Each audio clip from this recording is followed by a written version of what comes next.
Okay, so hi everyone. My name is Ivy too, and welcome to Urbanite's very first event. If you don't know what Urbanite is, it is a growing fashion community with formal events and eventually an app for connection.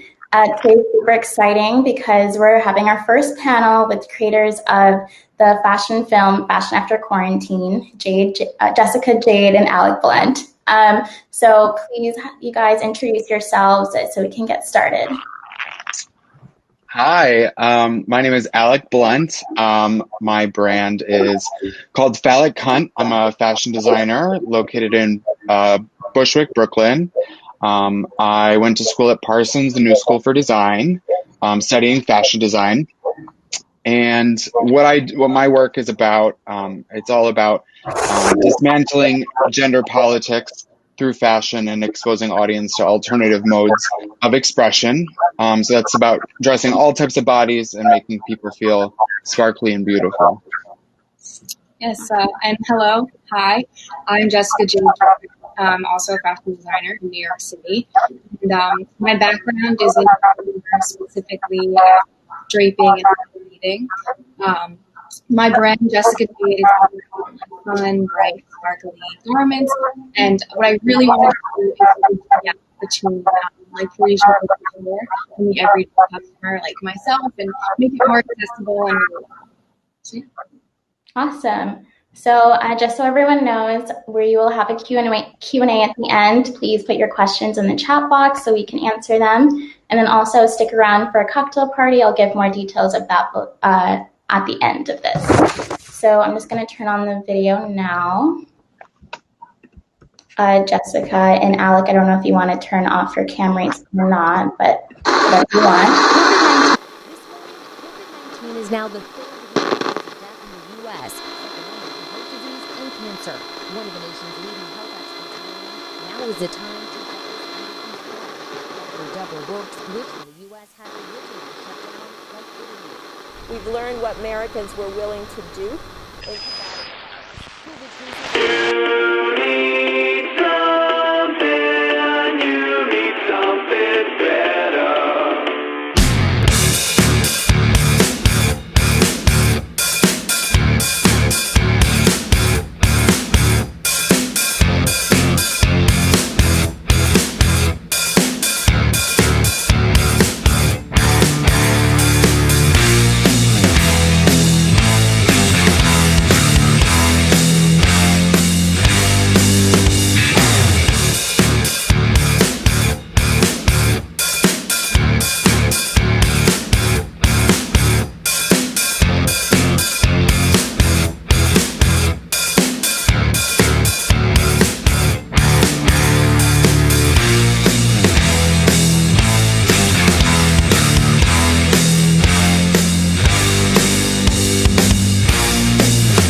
We are back. That was awesome. Okay, so just to start off the questions, what inspired you and prompted you guys to make this fashion film, especially on the topic of fashion after quarantine? You're muted. Alex, you're muted. Project. Okay, so this project started back in May when we were out of our usual freelance positions and just looking for things to do.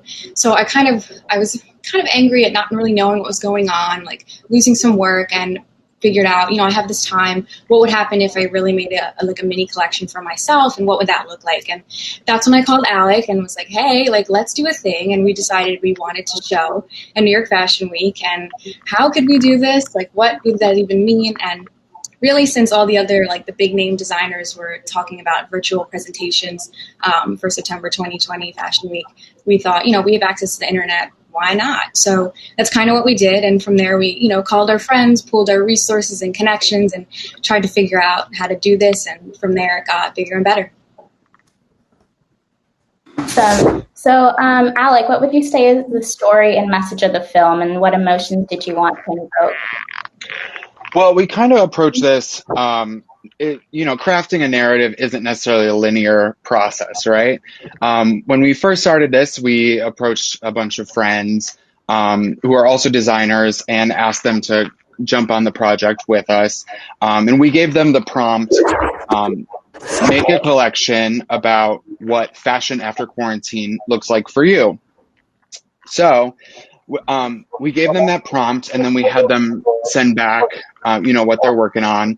And from there, we started to craft this narrative of fashion after quarantine.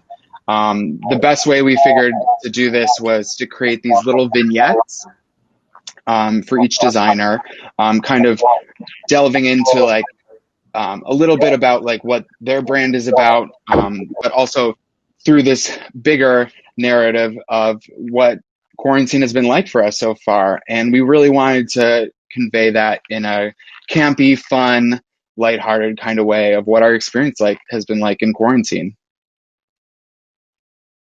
Awesome. So, Jessica, what are the different themes in the video, and how do they contribute to the message?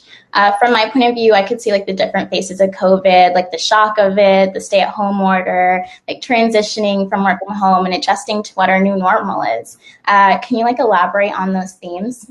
Yeah, for sure. So for us, we really wanted to string a story together in ways that worked for the designers we worked with, that really showed their brand and customer, and had them on board as well. So we really start out with the panic buy portion, which I think we were all experiencing in March, and we see that in Alec's collection, where it's a little bit scary and spooky, and we see the toilet paper, things are flying off the shelves, we don't know what's going on, we don't really know much about this virus or even how it affects us or what it does, and it was a scary time. So that was really what Alec took for inspiration, was the actual virus itself.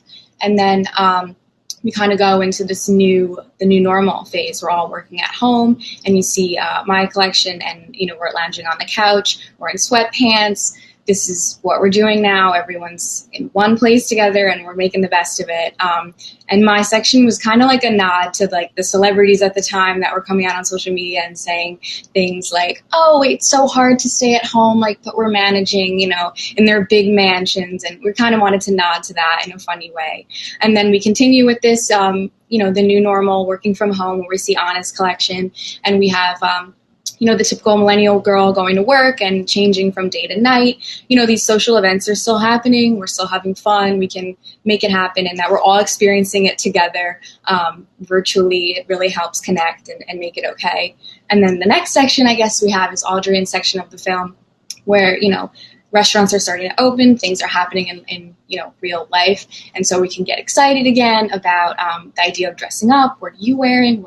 What should I wear? Where are we going to go? And then we have the final part of the film where we feature the grads from the class of 2020 as the new generation embracing this new way of life, where we don't have to miss out on these events, and we can really just have a good time being safe. So, yeah. Awesome. That's so awesome. So in your specific collections, can you explain the experience you were trying to convey?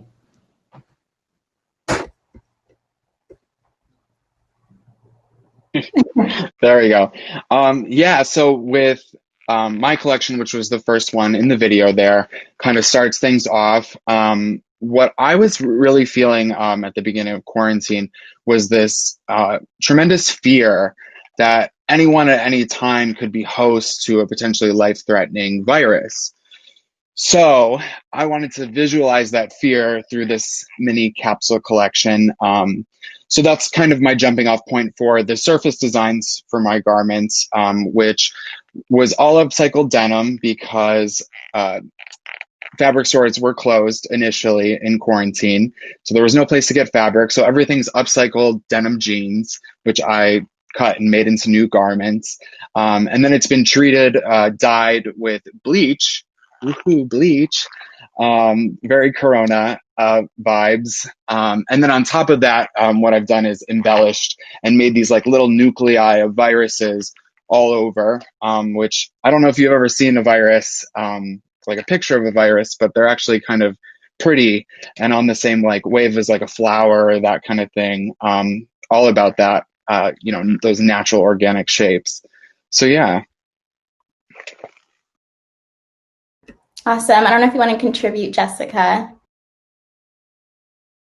Yeah, sure. So for my collection, I was really inspired by the same three outfits I was wearing in quarantine, my sweatpants, leggings, and a bathrobe. And I wanted to take, my couture background and drive and really turn it into these fun shapes. Like, what would sweatpants made out of couture materials look like? What does a crystal bathrobe look like? And I wanted to make fun, fresh shapes that are fun to wear, that you would maybe wear out of quarantine and definitely wear on your Instagram lives and want to be seen in. So, yeah. Yeah, I definitely didn't. It was so great, like, hear you explain it, like, especially the nuclei. I remember watching it the first many times through, and I had no idea that is what a nuclei looks like, but pretty. So all of the collections are so different, yet they seem like they fit together so seamlessly. How did you guys make it so cohesive yet different at the same time? Well, this was kind of a topic of discussion between Jesse and I, like from the get-go. It was really important to us because we knew we were bringing in all these different designers, that we craft a product that is seamless and looks together as a whole, even though it's coming from so many different minds. So first off the bat, what we decided to do was to shoot in a studio.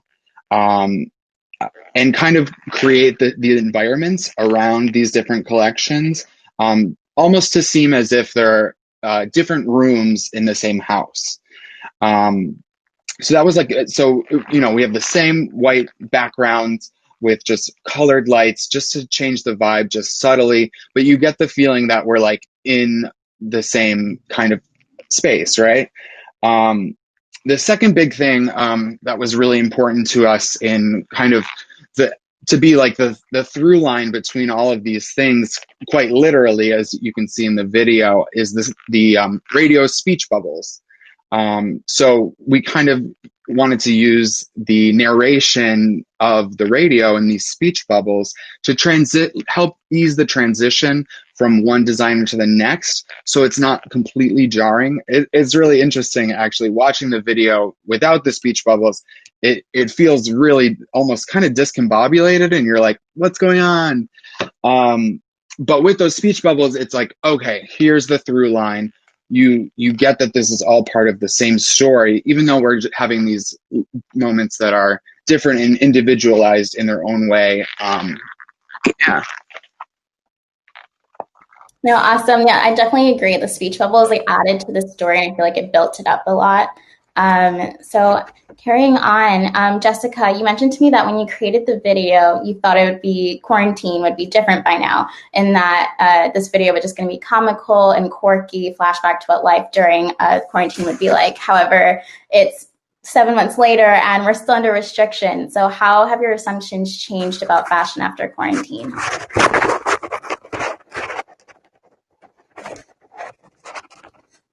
Did we lose Jessica? No. Hello, can you hear me? Okay, cool. Yeah, so we started this in May, like I said, and we kind of thought fashion after quarantine, we'd be in it. It'd be fashion after quarantine.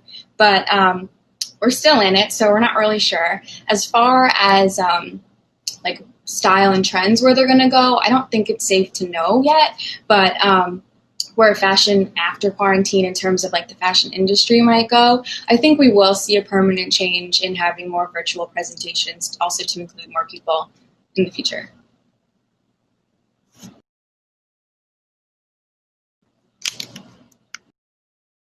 Oh, okay. So speaking of like including more people, how did you guys manage to like collaborate with different designers, cast the video and shoot the video while we're all under quarantine? Um, the biggest answer to this question is phone calls, phone calls, phone calls.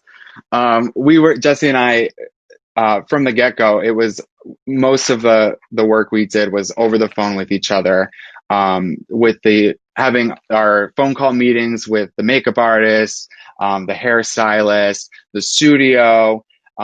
It was really crucial to us, that we maintain and follow CDC guidelines throughout this process and on the day of shooting.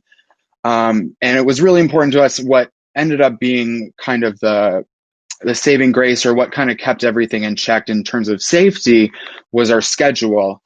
So it was really important that our day was broken up in a way that we only had a certain amount of people in the studio at one time. And I mean, there was about 25-ish people involved, like there on the day, but all within windows of each other. So there was never more than, I think the regulation was 10 people at a time in the studio. And again, we had separate makeup space, separate hair space. We provided boxed lunches and like sealed drinks.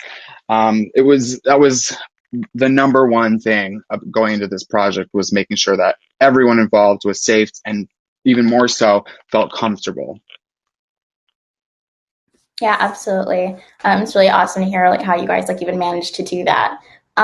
So also before we're nearing towards the end of our questions. If anyone has their own personal questions they'd like to ask, please put them in the chat box now. So do you think the film would have conveyed the same message if it was like in a traditional fashion show, or no? I don't know. This is interesting. I definitely don't think it conveyed the same message as a traditional fashion show, because you're just seeing models down a runway. Not everyone has the same point of view, whereas in film you can really tell the viewer what you want them to see. And one of the best parts of doing this was sitting down with Alec and doing the storyboard, frame by frame, what we wanted everyone to see about the garments, about the designers and their brands. Like, how can we like kind of force this story to be told and show all the things that we want to. So I think it was definitely more impactful than having just a traditional runway show. Awesome. Do you guys think you'll do another one in the future? Yeah, absolutely. If anything, this is, it was a wonderful, wonderful experience, and it only has really lit a passion in me about film. And I mean, if anything, I think we'd want to make it bigger and include more people, just because it was so wonderful working with this group of people. And you get so much more outreach the more people you have involved. So that's like the core thing I'm taking away from this. And with film, this project has really inspired me. I'm even now thinking about like collections going forward that are like film based, so that the garments are made for the film. Yeah, it's definitely been a really, really wonderful experience working with Jesse. Awesome. So there is a quote that says, "Out of adversity comes opportunity." Would you guys say that this COVID and everything was your opportunity? Yeah, for sure.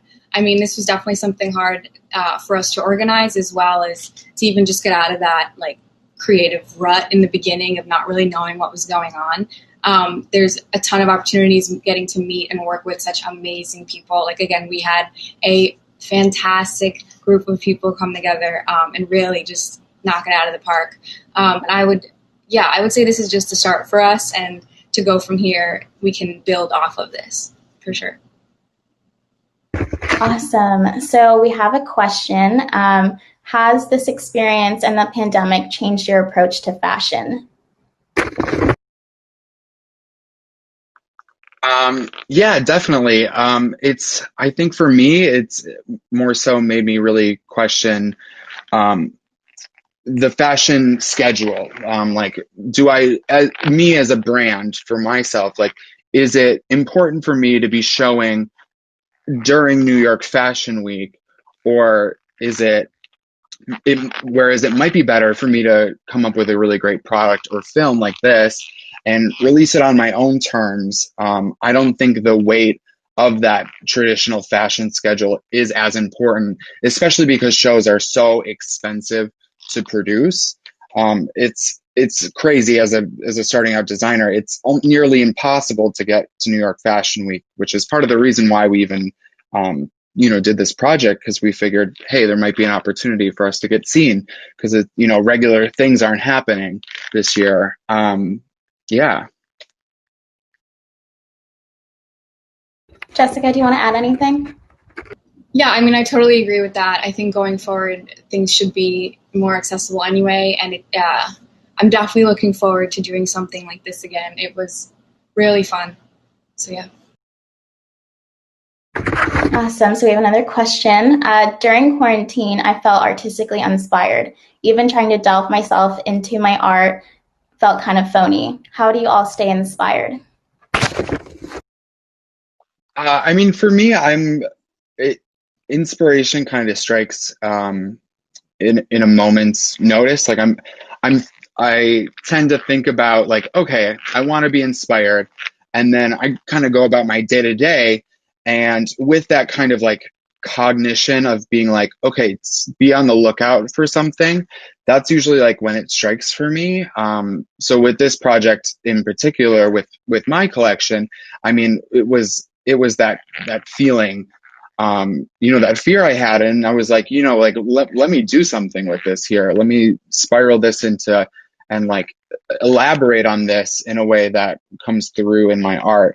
Um, Unfortunately, there's no like direct answer for inspiration. I feel it's definitely a personal kind of thing, but that's how I did it in this particular instance.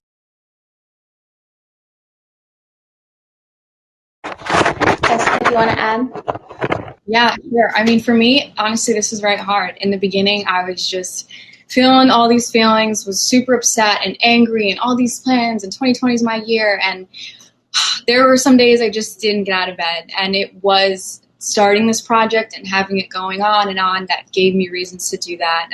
Even just getting up every day and posting something to Instagram, meaning that, I had to do something good enough to post. It was really hard to drive myself to be in that mindset. And then obviously as the film, became closer and closer and more of a possibility, the inspiration just came naturally and I felt like back to myself. But it was a struggle and I don't know that I'm fully there yet and I don't know when we will be, but good luck. It is hard, but definitely reaching out to friends and people in the same, career phases and bubbles and that might feel the same way as you really helps. It definitely helped me. Last question we have. Now that you've tackled film, what are your thoughts on crazy explorations on virtual reality and augmented reality? Well, definitely not my field of expertise. What I know how to do is how to like sew beads onto a metal corset. Um, so in film in itself is, also kind of a stretch. Um, I love the directing part of it and everything, but in terms of the film, it was really bringing on professionals, and help us tackle and make this look really nice and clean and professional. In terms of like virtual reality, definitely something of the future and definitely something to consider. My only qualm with like virtual reality, and like augmented reality is sometimes, I don't know if anyone out there has seen what Moschino just put out for their recent collection. It was a bunch of dolls walking a runway, and when it's not a real person, for me, it doesn't do the same thing. So you can have an illustration moving all day long, but it doesn't hit that emotional chord for me if it's not a real person walking in those garments or moving in those garments, you know?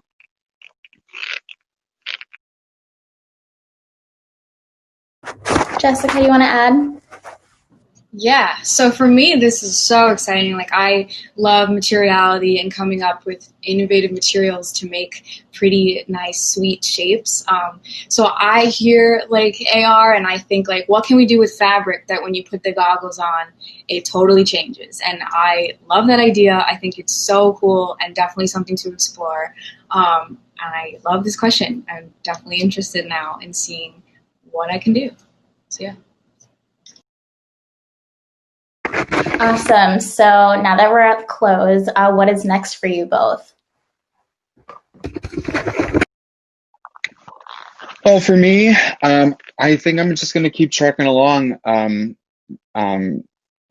continuing to kind of ideate these new collections, which I hope will have a film component as well. I've got a few ideas in the works. The creativity doesn't dry up for me, unfortunately. I always got to idle hands. Like I always got to be working on something and thinking about, like what's my next thing that I'm gonna delve into.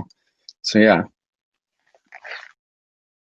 Yeah, for me, what's next for me? I definitely want to continue now. What is this Jessica Jade brand? Where is it going to go? And to continue collaborating. I mean, I learned so much from this project, and it definitely elevated my work as well as the entire quality of the film. Like, working together, calling our friends beforehand that are producers and, media, fashion media people, and even just that experience of having their input definitely helped. So if you're watching this, like, hey, let's hang out, let's collab, let's do something. I'd love to make more of this and see where it goes.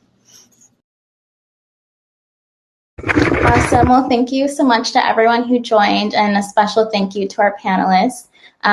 Please sure to check out the website of urbnight.com, subscribe to our newsletter, and follow our Instagram for upcoming events. So right now, if you want to go to the cocktail party, it's speed dating-esque, so you get matched with a different person every 3 to 5 minutes. It's really fun. Otherwise, thank you so much for coming to this talk.